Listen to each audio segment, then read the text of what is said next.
First of all, I'd like to start out by thanking the school district for working with capital gains again this session. We really enjoy working with Rochester and look forward to the challenges of the coming session. The session started, the armies have moved into position.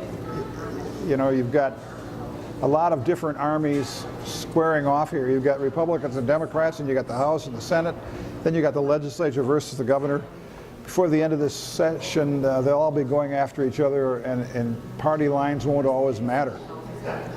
Forgive me if this is a little bit longer report, because we have a lot to cover this time, because much is happening.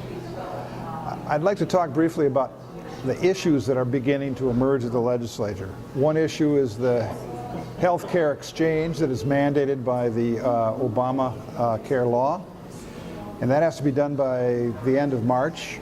There's talk about full-day kindergarten. There's going to be a battle over minimum wage. There's talk about a constitutional amendment that would require a 3/5 vote by the legislature to put a constitutional amendment on the ballot. There's talk about changing the exemptions to the sales tax in an effort to raise additional revenue. And also there is the likelihood there'll be some discussion about additional gun control measures and or gay marriage. And those issues always heat things up quite a bit.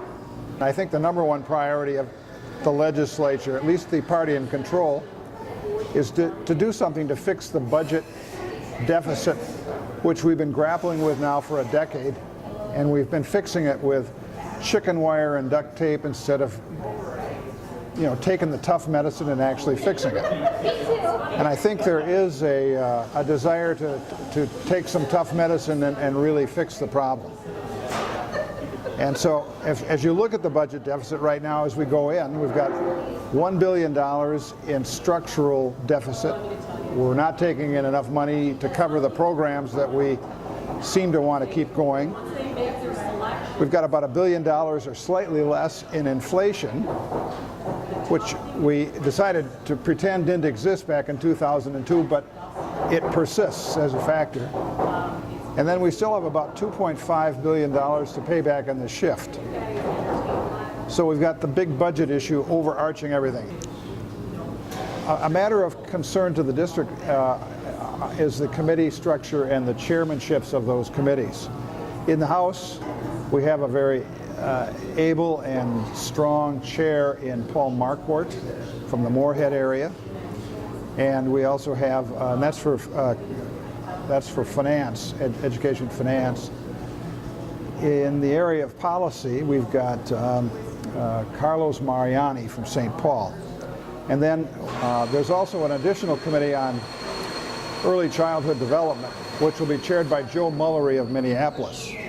In the Senate, Chuck Uyghur from North Oaks, a suburb of St. Paul, is going to chair the Senate Education Finance Committee, and Patricia Torres-Ray from Minneapolis will be chairing the Policy Committee. There is no counterpart Early Childhood Development Committee there.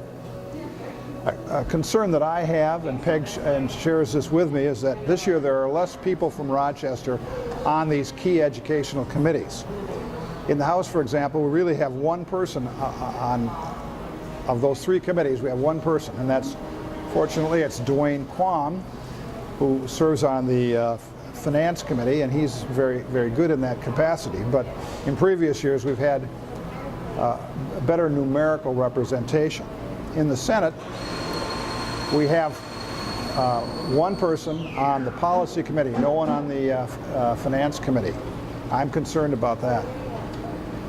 And this is particularly important consideration when you realize that the legislature at least is talking about, and the governor, a major rewrite of the K-12 finance formula. Hi, this is Peg Larson. Well, the 2013 session has finally gotten underway. The education committees are mainly going to start to meet next week. However, Chair Marquardt, who is the chair of Ed Finance in the House, did hold a meeting on Thursday, mainly for the introduction of members, and they went around the table and they all said what their priorities were for this session. The buzzword is data-driven research for the achievement gap and the task force report. Representative Quam, who is on that committee, did talk about the 60 different languages spoken in Rochester and the impact of financing for the school district. I know quite a few others, especially the rural, talked about equity in financing and how the dollars are going to be spent. They are going to meet again on Tuesday, and they're going to try to narrow down from the input of all the members 3 to 5 major topics that they can hopefully achieve in this session. After that, they're going to hear from MDE, and then they're going to hear from members of the audience, all of us lobbyists, who will give them ideas on how they can achieve those goals. It looks like Representative Marquardt is going to be a great chair. People from both sides of the aisle talked about his ability. He was tax chair for a property tax division last session, or actually the session before that.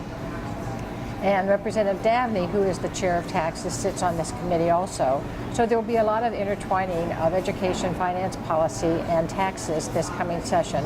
I did have the chance to sit down with Chair Uyghur, who chairs the Education Finance Committee in the Senate, and his main priorities are the task force report.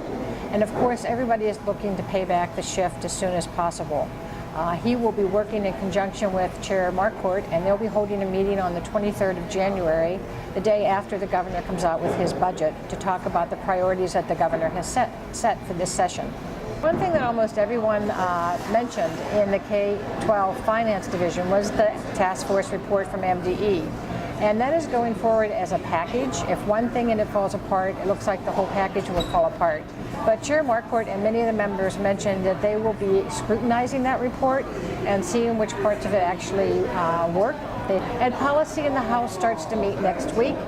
And once again, they will be introducing members and talking about their goals. And also Ed Policy in the Senate is going to meet next week.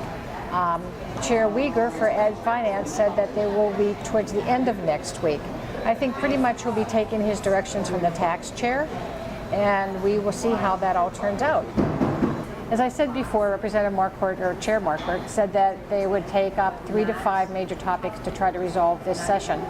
And going around the table and listening to all the different representatives talk about what was important to them, it appears that 3 of them will be the task force report, paying back the shift, and the achievement gap, being a data-based, research-based approach to it rather than just what they think might be a good idea.